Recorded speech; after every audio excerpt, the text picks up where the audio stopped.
الان جوانان ما در رشته پزشکی به نقطه اوج فناوری پزشکی رسیدن، سلولهای بنیادین رو کشف کردن.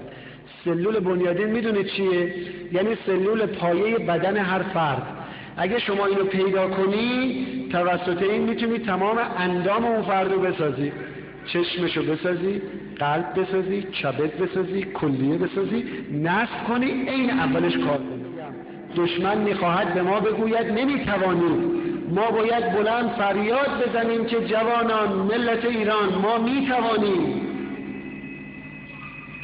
یک خانم دبیری چند وقت پیش با من تماس گرفت که آقای فلانی ما در مدرسه‌مون یک دختر بچه 16 ساله کلاس سوم دبیرستان رشته ریاضی فیزیک اومده میگه خانم دبیر من تو خونمون انرژی هسته‌ای رو کشف کردم، اینو یه کاریش بکن. من گفتم آقا تو مدرسه جلسه بذارید یه مقدار سوال کنید ببینید چقدر جدی است. جلسه گذاشتن، پرسیدن، دیدن مثل این که جدی است. خبر دادم، من زنگ زدم به رئیس سازمان انرژی هسته‌ای، گفتم آقای عزیز یه دختر خانم دبیرستانی یه همچین حرفی میزنه، شما بررسی کنید، اگر صحت داره حمایتش کنید. دعوت کردن دانشمندان هسته‌ای ما که متوسط سنشون کمتر از 25 سال است، نشستن جلسه گذاشتن.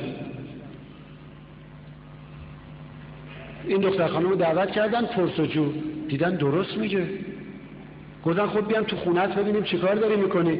اومدن در منزل دیدن این دختر بچه سوم دبیرستان با کمک برادر بزرگترش رفته یه سری قطعاتی رو از بازار گرفته به هم نصب کرده، واقعا انرژی هسته‌ای تولید کرده.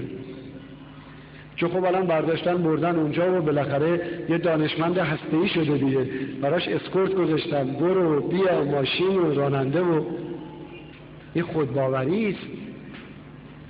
خودباوری است که یه جوان 23 سال